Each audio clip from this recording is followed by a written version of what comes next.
So Africa and our problems, you know. So you can imagine we here staying in Europe, doing all the shit things, trying to survive. So sometimes you wake up at 4 o'clock, 4:30, depending on the schedule of your job, and you are working very hard. So in Europe here, there are so many of we Africans that are doing all this kind of stuff, you know, trying to pick up life. And this has been made necessary because of the situation of the economy in our countries. Yeah. And based on the government. So the government is not doing anything to help the people. So this is why you see the young ones, I mean the youth, those that are traveling, those are in diaspora now are the youth. We don't see anybody that is 50 years, 60 years, 40 years trying to migrate to another country. No. So in Europe here they call out the term us as the economy migrants. Because being economy migrants is because of the situation of things, the way we are living back home. So in Arab countries you see some of these Africans from Ghana, Nigeria, Cameroon, Uganda, Kenya, Tanzania doing the housework. So their hands are planted in the pool of water, washing. And when they finish washing, their masters will, when they are during their free time, they will be shifted to another place to go and help somebody else to make sure that they are working as robots. And they are working very hard to save this money. So when they have saved the money, many of them have targets of returning back home and trying to establish some things for themselves. So things like a business, like if I'm doing a construction job in Dubai and I'm saving my money, I want to come back and buy a bus and put it on the road to do transport, you know me. And then with that in mind, it's giving me the energy to hustle the more. So when now you see the situation of things in Africa where our governments are making it impossible for us to return because of taxes. So the money you have labored to accumulate through your sweat, and then somebody is waiting at home to take it to service the debt which they have collected, the debt which they have accumulated, and then you are the one to pay for it. And they have not provided you with any job. They have not given you any livelihood. You have gone abroad to hustle, and then you have saved some money, and then you are coming to use part of that money to be able to service the debt which was collected on their behalf, not for you. Because you have not benefited nothing from that money. Nothing was done for you. No hospitals, no good roads, no facilities that is designed to make your life better. So it is so sad, man. Yeah, it's definitely sad, you know, because like Africans in diaspora, like give away charity, you know. We came here, working here, and 90% of us are working on like hard labor, like hard job, you know. Like 90% of us are not working in office, you know. We are all working like here. We are in construction sites and with the dust. With the dust, with everything, you know, like which is going to at the long run maybe we can say we can't live longer, because when we get to 60s we're gonna have these kind of sicknesses. Sicknesses chest coughing and all things, you know, like. But like all the money we work here, like 70% of our money goes to go back to Africa, and we contribute a lot to our GDP, to African GDP, you know. And still we are not considered, you know. We are not considered at all. And all the monies that have been collected from IMF and other organizations and from other Europeans or Western countries, you know, like we don't benefit anything from it. We are here working, sending money back home, doing our projects there, but we are not considered. That is terrible. Yeah, more than 50% of Africans living abroad are doing projects back home. Doing projects. They are feeding people. They are feeding people. They are doing businesses there. They have the intention to develop the standard of life in their countries. Exactly. They don't have interests here because they know that they have home. Home is always the best. Yeah.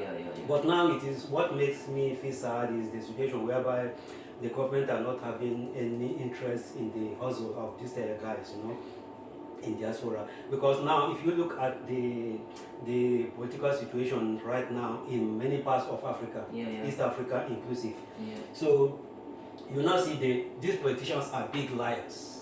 Yeah, they are liars. They are the people that is keeping us in the same situation we are today. That many of us now are scattered.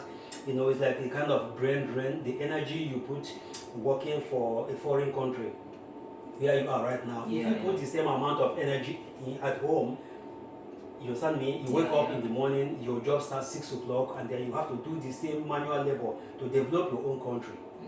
What is the problem there? But they have refused to give room for those kind of infrastructures that will allow us to get gainfully employed. And now the politicians are the ones that is using like the implications of politicians making a mistake of using the youth as a tool for trying to get attention of the voters. I mean, to earn more votes for them to stay in power. Youth in Africa are always like stepping stone for these politicians because they use those youth. They use the youth as a ladder to climb up. And so if once they are there, like they're just thinking about themselves. I remember in one case there was the politician was describing the youth as hustlers, that he is coming to better their life, he's coming to do something good for them, create better employment opportunities for them, to make them gainfully employed. But all these lies. But today it is like they are trying to they carry their bucket and then they are milking these youths as a cow, for milk. So you can imagine the situation whereby now the youth now are the ones that, because if my father and my mom is alive, they are not following the trend today, the social media and then the news. I am the one that is getting the information.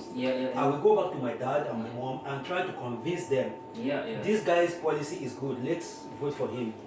I will drive them because maybe the place for them to go and cast their vote is far away. I will drive my parents there and make them to cast the vote. And today, this same government is trying to, do some kind of policies that is the punishment to my parents. And my parents are like, you are the one that encouraged us to go and vote for them. And look at what this guy is doing. And now even the children of this youth now are even going to pay because they get the burden of the debt repayment is not only on this youth, it's for the children of this youth. So it's going to be endless. It's never going to end. No. Like because like all these politicians and all these countries across Africa, which has been like where revolution has taken place, like change of government has took place. All those countries, when you look during the process of that revolution, youths were leading. They were the moving power. But when change took place, then what happened? They start employing these old people, bringing them there and saying that experience. They employ them on the basis of experience. But why? Like, if you don't give someone the job to do, how will he get that experience? How will they get the experience? But I'll give you an example. Look at Finland today. Go to the parliament. Do you know the age of the average age of the parliamentarians? You see 25 years, you see 30 years. Ladies. They don't care. What they care is what you can do. They don't care. What they care is what experience do you have.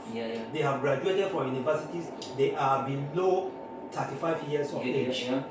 They are members of the parliamentarians, and they are the ones that represents the youth. Exactly. The representatives of the youth. Exactly. So why can't Africa do the same? If you go to the parliament in Africa, many of them are people that are old, that really have old, no interest. They don't care about what's happening to us in diaspora, because they have no program that is going to make them to travel abroad. No way. They're not going abroad. No. Okay, in some cases now, I was listening to the news. I see where they are now talking about adding some taxes on diapers. You can imagine that.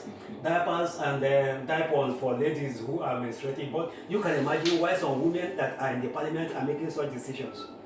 Because they are not affected. They are not affected. They have already attained their menopause. They don't care. No.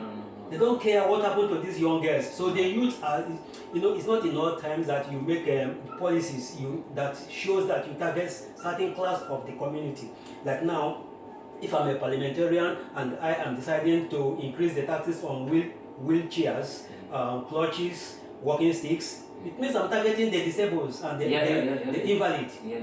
So this is it. So when you see them making policies that looks like they are targeting the youth, everything like the increase in the taxes of bread, increase in the vehicles, increase in motorbikes and all those kind of things, and then you know that old people will not ride motorbikes. It's for the youth. So increase in IT devices and other kind of a thing. It is the youth that are going to get involved. They are the ones that are doing this the social media giants. So when you increase the price of cell phones, increase the price of tablets and laptops and all those things which we cannot manufacture in Africa, those things are imported. The importers have paid taxes to bring them in, and then I have to pay double the price the importer has paid to be able to acquire it. Does that mean? So for example, let me just not use those ones that is the device. Let me use the bread for example. The basic commodity is the bread, which many people use. You take a loaf of bread, you break it, you drink, you eat it, and you drink water, and then you're okay. Now if they increase the price of bread, why?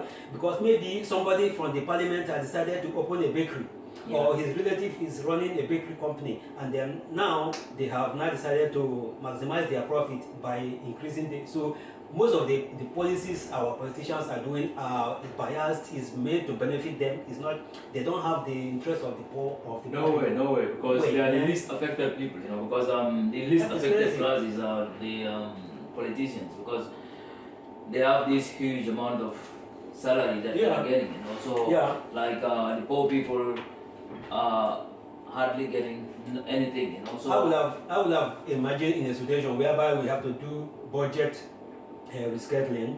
We look at what the budget was in 2023. This is 2024. If we could survive, if we are able to manage effectively, why don't we maintain the same level of the GDP that was of 2023 and without putting stress on the masses? If there is any kind of adjustment to be made, it's going to be some kind of structural adjustment, and those politicians should start with themselves. Members of the parliament should start. Let the president say, okay, from now on until the end of the year, this fiscal year, I'm donating 1/4 of my salary. Let the president do that. Does that mean? Let the president say, okay, from this year, I'm not traveling abroad to go and have my teeth checked. I'm not going abroad to go and do my eyes check up. I'm not going to treat my head in Italy or in London. Let me get treatment here in my country, in Africa, without flying. I don't have to. You can imagine the amount of petrol our president is burning traveling abroad to go and do one conference or another. Does that mean? Let the members of the parliament decide that yes, we are cutting our salaries. We are trying to stop minimize the portfolio of the government that we have. We don't create an office for the wife of the president. In Finland, have you heard about the office of the wife of the president of Finland? No. But in Africa we have. We have an office for the children of the president. He has his own office. Does that mean? He's flying the presidential jet. He's using the presidential jet if the father has it. So these are the kind of systems that should be used by the African head of states to be able to help reschedule our debt so that, and stop borrowing. Yeah. Stop borrowing. Don't borrow anymore. Yeah, but also this borrowing, crazy, man. this borrowing This is system crazy. is like the leaders is at their interest, because anytime money comes, they get something from that money. Yeah. For example, if like a project came and then there should be like some kind of money came for that kind of project, then that money eventually, some part of that money is going to their pocket. So they are going to pocket those kind of money. There is something 10%, 15% Yeah. cut And for every loan that is approved.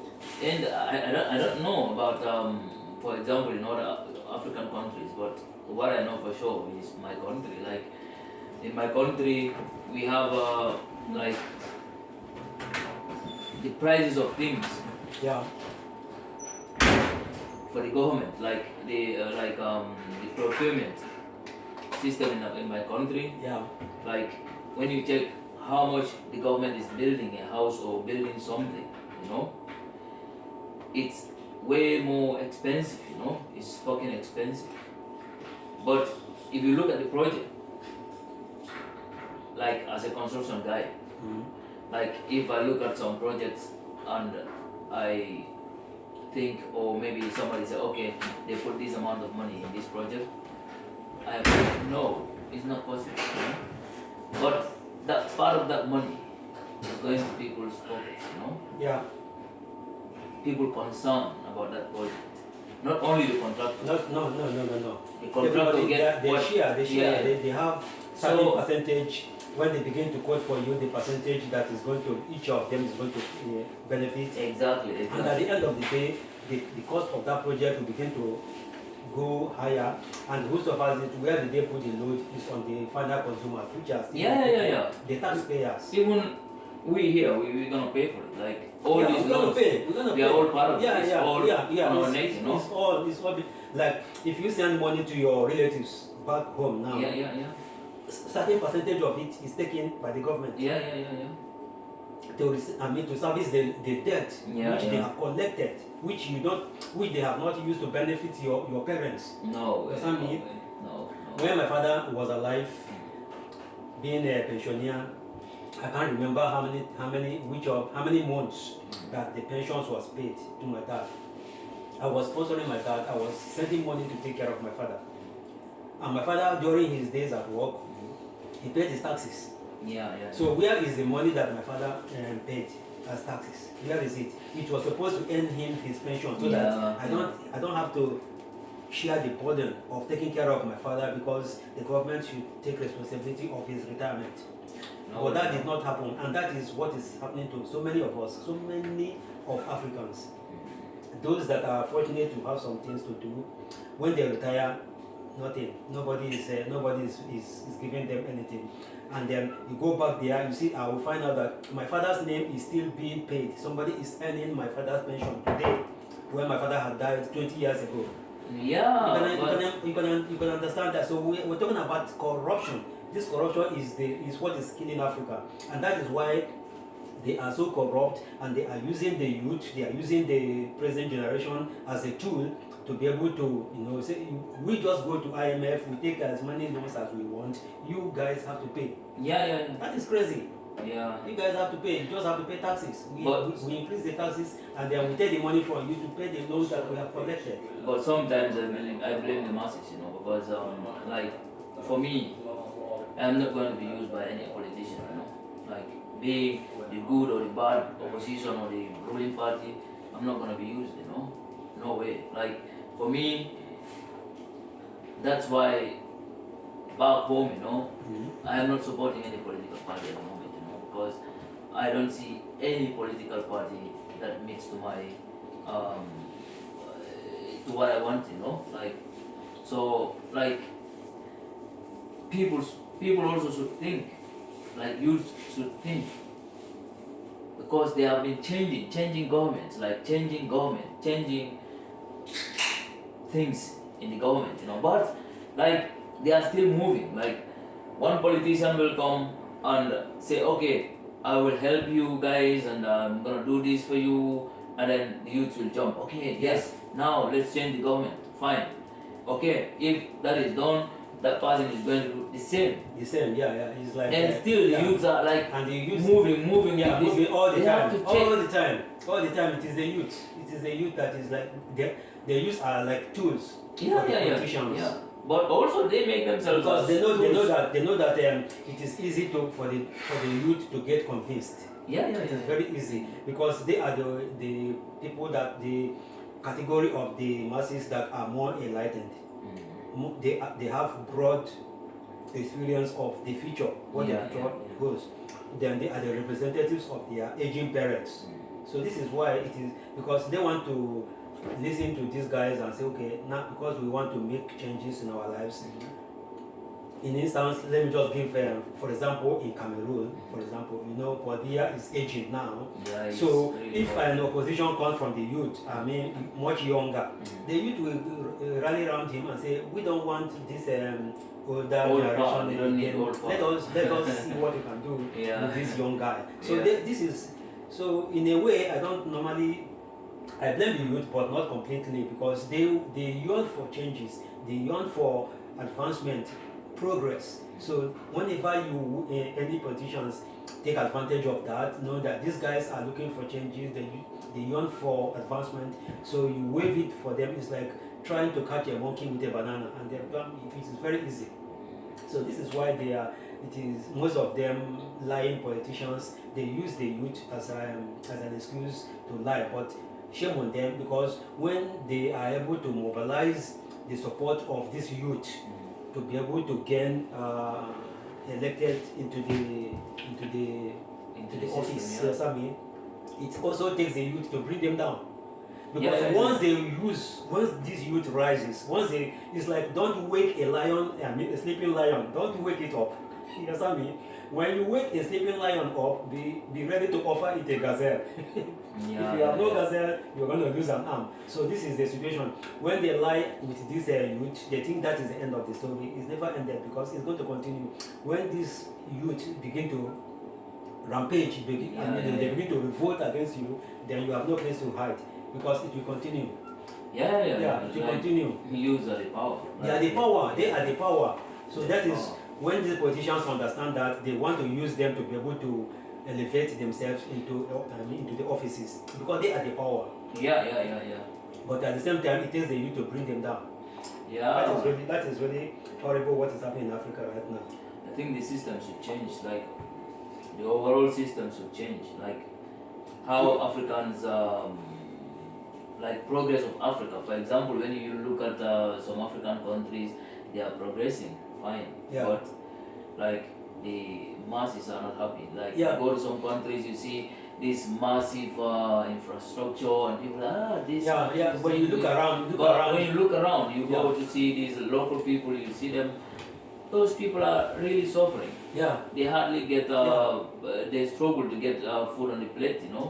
So if you look at that, you see that the big mans are enjoying. Like the big boys are enjoying they are the ones that enjoying the benefits of everything, And those houses, those local people are not living in those houses. Like it's like foreign investment and they have nothing. They just look at those beautiful houses. They look at them as, where did this come from? In their own countries. They don't imagine that people are living inside there, because they live in huts. They live in villages that is not developed. They are not even asking for. They are not asking for a lot. All they are asking for is basic things, very small things. I think like governments should look into food security first. Food security. You see, let me give you one example again. In the parliament, when you don't have representative of the people, things always go wrong. So if we look at, for example, now let's take Finland for example. Step into the parliament or go through the list of the parliamentarians, you can see their age.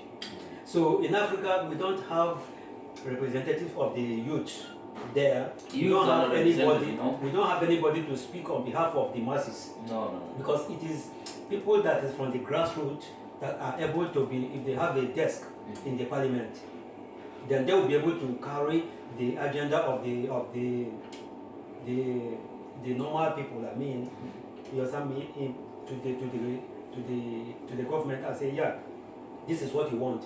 Like in Finland, they have this kind of a system that these graduates from the universities, you understand me, that experimenting on new approach of running the country. And then they are given audience, they are employed into the parliament, the parliamentarian interview them and hear what they have to say, and whatever they have to say is put into practice. You want to experiment on it to see how it benefits the people, and that is why we are talking about Finland today. There are no standard formula for doing anything. No. No standard formula, because they want to experiment on everybody's idea.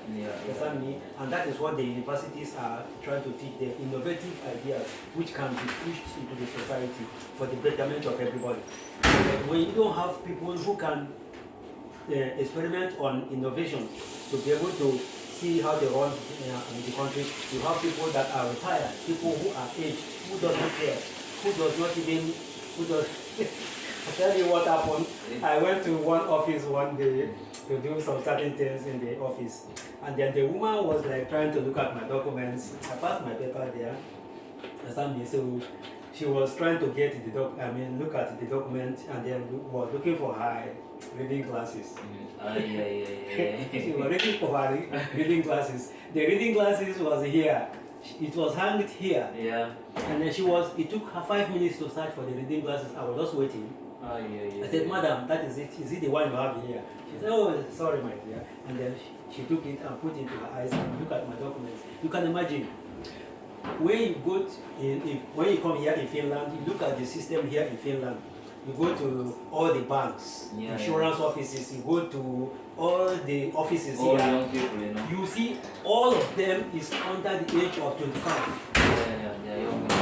They are young people. Young and agile. Young and energetic, and they are agile. You understand me? You see them here, look at our supervisor now. Look at our supervisor. She's here, she's there, she's like, I was talking to her, I said, you are like everywhere, you are like the wind. She's everywhere. But think about what happened in Africa. She's going to be about 65 years waiting for her pensions. Still serving. She's never retiring. Most of them are there waiting for their retirement age to attain before they retire. They don't want to go. So these young people that have graduated from university, no job for them. Nothing for them to do. No chance for them. Because these old ones refuse to go. Understand me? So when you go to all the banks here in Finland, you want to do something, these young ones, within a second you have been served. Then you goodbye with smiles. They are very, very vibrant in the way they are doing their jobs. So these are the things, and these are the people that the recommendation is coming from, this innovative idea that is injected into the parliament by the young people. And then they are the one that is serving the country. And then this is why you see like it is like Europe is developing. But also like it's also cultural difference, because one thing in Africa that brings Africa back is like, for example, like parliamentarians, like the farmer in the village will vote for a certain parliamentarian to go to the parliament, and the same parliamentarian will come to that farmer. He's from our tribe. They are very tribalistic. This one is from my tribe, this one is from my community, this one is a Christian, this one is a Muslim. All those kind of people don't help us to develop. The sad thing is they will come and say, okay, do you know who I am? Like bragging. Do you know who I am? And that parliamentarian cannot go to the parliament, He begged from these poor people and they put him there. Now he's bragging and saying that, do you know who I am? Like thinking that being in the parliament is like you are on top of everyone. That's crazy. While you are a servant of those people. You are a servant. Here, you will never see a parliamentarian telling, or even not the parliamentarian, even the president or any or any rich person will not come and tell someone that, do you know who I am? No. You know? You don't think they are the most loyal and most, you cannot even identify them. No. Here in Finland, you can be sitting with the parliamentarian in the bus or the tram. You don't know. Yeah, that is disease in Africa. Yeah, that's a disease in Africa. People are like, do you know who I am? Yeah, do you know who I am? If someone is rich, do you know who I am? Someone if my father is a parliamentarian in Africa, yeah, man, I have to go out with the security. I have to go out with guards, and that is it. But here in Finland, I was telling you, I was working at there was a year I was working at Stockmann's. Yeah. You understand me? President Taya Halonen came to buy a coat. You understand me? With only two guys in a black suit. That's it. The president of the country came to buy a suit at Stockmann's. You understand me? And there was no security. There was no. You can imagine Stockmann. The whole street was open. It was only her and two guards. One by her side and the other one on the other side. And that was it. Yeah. Then the lady who attending her was like shaking and was going back to call her superior. Halonen is here. Please come and help me to attend to her. You can imagine that. Oh, yeah. Meanwhile, if it was in Africa, the whole of the area would be sealed. That Stockmann's, that shopping mall would be closed. Closed completely, Completely. Only sealed off for only him. Yeah. Can imagine that, and that is taxpayers' money. That's what I mean. So what conclusion is this: African leaders should cut their expenses. They should make contribution to the country, cut their salaries, make donations, so that they can be able to convince the masses, convince the youths that yes, I have given a quarter of my salary as a contribution to the GP. Trying to reschedule our debt with contribution from my own salaries. I am going to forfeit my leave allowance. I'm going to do this. I'm not going to travel within this period. I'm not going to do this. I'm not going to do that. And when you have done that, then you can be able to show good example to the youth, to the masses, so that they can, when next you want to come and arrange for increase in taxes, then they know that you have done something for yourself, but not like they are keeping everything for themselves. They are traveling all the time. They hire plane that costs a lot of money. They go with contingencies that entourage that is very huge, that is unnecessary. You understand me? And then that money is going to be paid by the state. The country is going to pay, and the taxpayers' money is what is being used, which is not good. Those bills, So that's it, man. But it's really sad. Like Africa, it's sad. It's quite very sad. I think Africa needs new movements. Youth to move in a different direction. Like not this. I wish they should have the country of their own, really. Yeah.